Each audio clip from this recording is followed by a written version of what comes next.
Hey everybody, thanks for joining in. I've been waiting a while to do this video. I finally have got my set of strings that come in. I've ordered a set of gas bowstrings to go on my hunting bow here, and I'm going to demonstrate and show y'all the process of doing that. I know a lot of guys, they're getting ready for their season this year, and with that being said, I've waited a little bit to get these strings in. They just come in the other day, so I've been waiting to make this video. But this is the original set of zebra strings that come on this Matthews Traverse here. This is my hunting bow.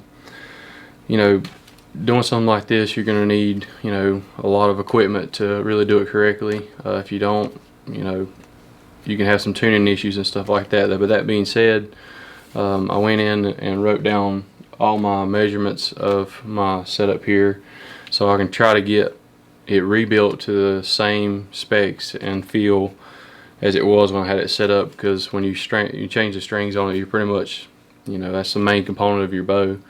With that being said, I'm gonna leave this set of strings set up on it, so if anything happens, I can put the ones that back on it, that if something happened to this one. But Lord willing, hopefully that don't happen. But yeah, Matthews has done a good job with their zebra strings here in the past couple years. I know a lot of guys didn't like them. As soon as Danny McCarthy got on their pro staff, he went up to their office in Wisconsin and done a lot of work with them, and I think they were using some different materials with their strings. But that being said, we're going to jump into this video, and I'm going to take some of this stuff off of it real quick. That way I don't get it in the way, but I'm going to try to film this the best I possibly can by myself to show y'all what it is like to, you know, rebuild one of these. It's not too hard, but you know, I redid my target bow there with some custom strings the other year, and I'm excited to see how these gas strings do. I've heard a lot of good things about them. But that being said, we're going to jump into it. Alright guys, now that I've got this bow right here, I got some stabilizers taken off of it. Here's a notepad that I've got of, you know, things written down: my axle to axle length, peep height, my D-loop length, measurements on my knock sets on the top and bottom. That's where my air goes and knocks in to help. That way if I want to change the D-loop on it real quick, I have knock sets. That way I don't have to worry about, you know, making sure that the bow gets out of tune. But anyways, that being said, measured brace height and some of those other mental notes, just to try to keep everything exactly the same as it possibly can. I know a lot of these Matthews that your center shot on them is 13/16 or 7/8 or somewhere in that ballpark. You know, you tune them with these top hats, they don't have no yokes or nothing like that. But that being said, this one's already been tuned. It was shooting wonderful. I've hunted for 2 seasons with it, and I finally decided to change out some strings on it. But let's jump into it and get this thing pressed.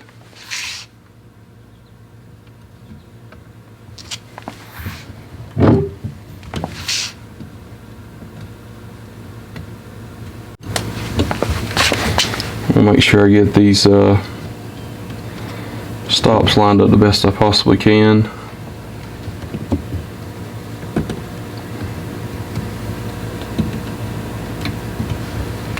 Makes it a lot easier when you take your axle out. You'll see what I'm talking about here in a minute.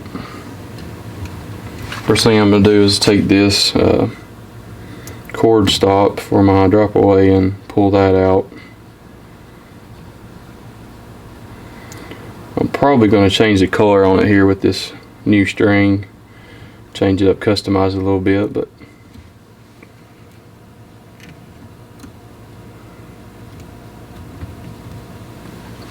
alright.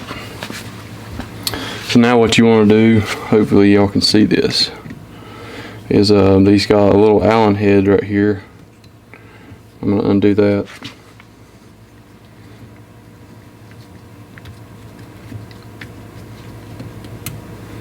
I probably have some of this on high speed for y'all, that way to save some time.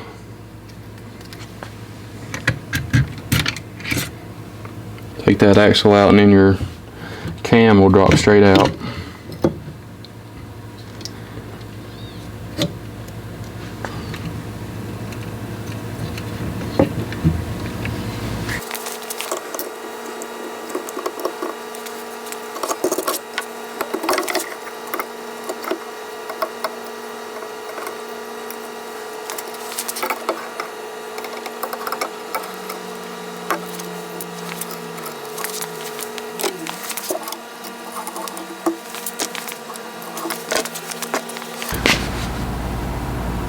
now that the strings and cables are out, you're going to want to take these right here apart, and you're going to have to reuse these in your new set of strings. And I'm not sure what they would call these, but these are pretty much what, you know, Matthews uses kind of as a yoke, if you will, on, you know, other bows. But that being said, you take these off, and you're gonna have to reuse these in the new set of strings that you have.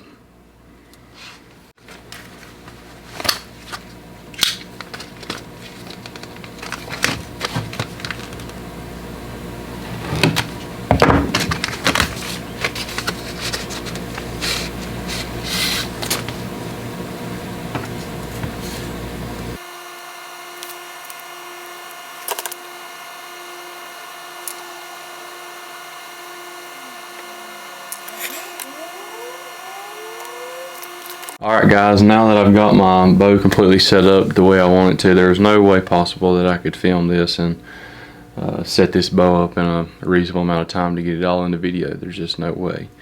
With that being said, I've got the strings and cables on it, I've got it built. I'll give you all a close-up look here in a minute, but we got to do some things that I use on my setup. I'm sure there's some people going to want to ask, but I'm going to give you my personal opinion why I have this bow set up the way it is, and in my personal opinion, it set up for the best possible scenario for a eastern hunter in the big woods. I know there's a lot of archery brands and stuff out there, and they all have their place. You see a lot of brands, they're founded in western hunting, and they're more open country, and they're more for different scenarios and terrain. But with that being said, I'm going to talk a little bit about what I use, starting with the sight here. This is a CBE Engage Hybrid 3-pin. I shoot a 10,000ths fiber, which is a really small fiber.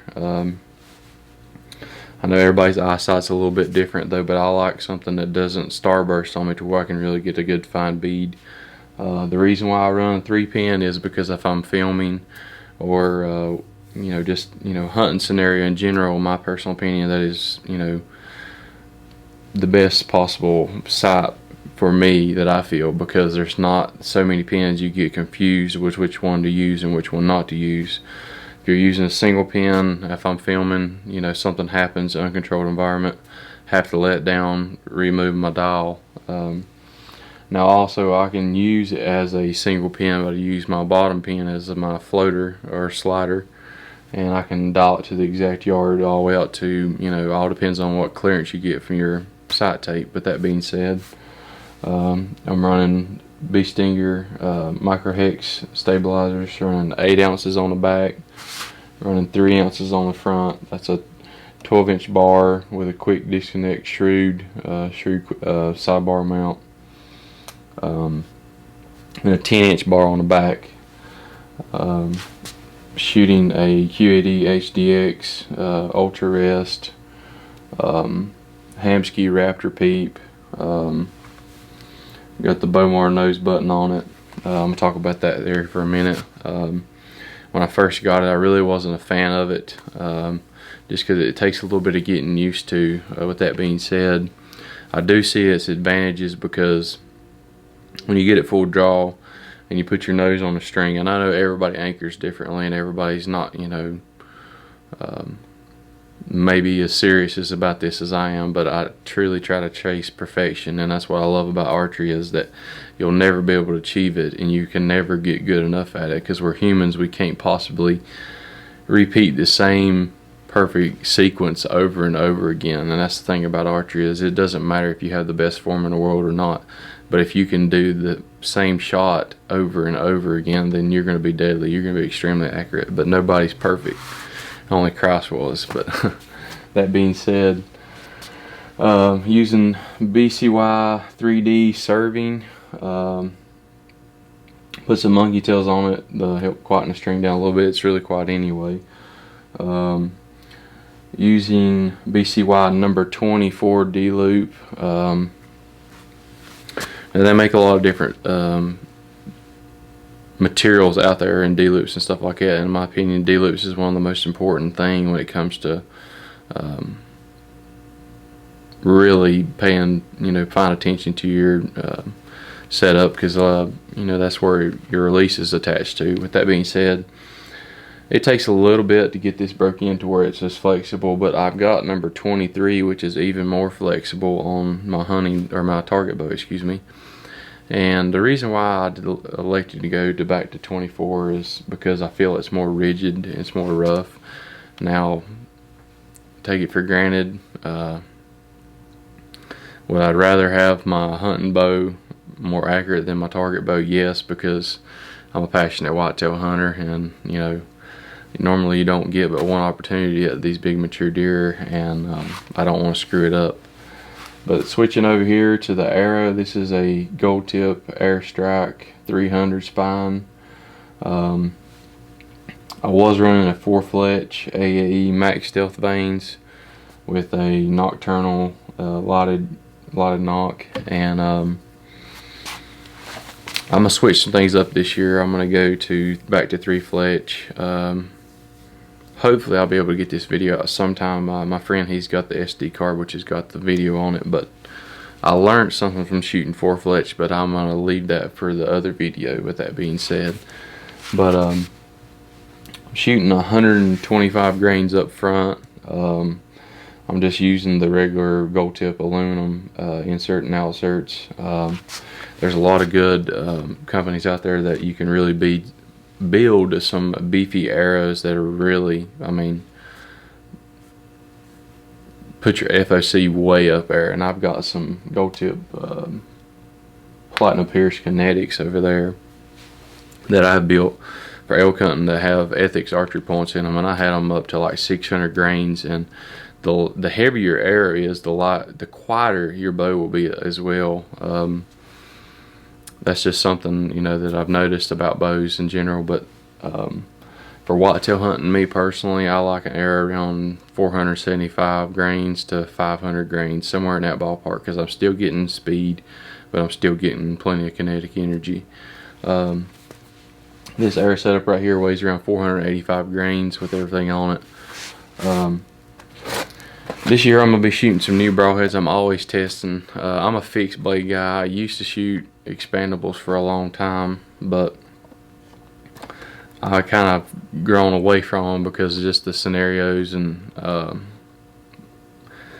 more I've learned about it, I want more penetration than I do anything else, because I shot a 11 pointer. It's probably one of the very first videos that I ever had really kind of started this channel, but I shot it here actually on my home property, and I'm not sure what my FOC or what my grains per inch on my arrow setup was, but I know it was light, and I ended up hitting the deer high because I had let my friend, he just got into bow hunting, I let him borrow my rangefinder. I only had one rangefinder at the time, and I didn't know the yardage, and so when I shot at the deer, he got out there at about 40 yards because I couldn't shoot him closer because I was hunting out of elevated blind, and I'd have clipped the side of the blind. With that being said, when I shot him, he was at 7 yards, and I had my single pin at 40, so I hit him high in the shoulder, and it didn't, it should have broke his spine. It just barely was above the cavity, and he ended up surviving, and it was a pretty amazing story. But anyways, he survived, and he lived like it for 2 months. I never got him on camera until I went in there one morning in November, and I ended up killing him. And it was a very cool story because he still had the arrow and the broadhead, everything still in him. But if y'all haven't watched that video, be sure to check it out. And it's I think it's 11 pointer second chance deer. But that being said, but I'm shooting the QAD fixed blades, 125 grain. The full blades, they make a swept back as well. The blade thicknesses are 40 thousandths, I believe that's what it is. But they're thick. They're thick blades, and I've heard a lot of good things about them. I've heard about how accurate they are. I'm really excited to test these out. You can really tell that they're really built good. But with that being said, I hope y'all guys enjoyed this video. Hope you may have learned something out of it. Now, the only thing I did not have that which you would really need to take it to another level is a draw board. I don't know if I mentioned that or not already in this video, but Last Chance makes one to go on the end of your caps right here to where you can check your timing on your cams. That being said, I measured the axle to axle length and everything, and it's really close. It might be a 1/16 of an inch longer or shorter, but anyways, it's really close. So that way I know that my strings and my poundage should be the same. If it wasn't, I'd either had to put a couple twists in my strings or not. But really pleased with this setup. I don't see no use in changing because I just have so much confidence in it, and I love it. But that being said, I appreciate you guys watching this video, and if you like this channel, be sure to hit the thumbs up and hit the subscribe button, and God bless and good luck this season.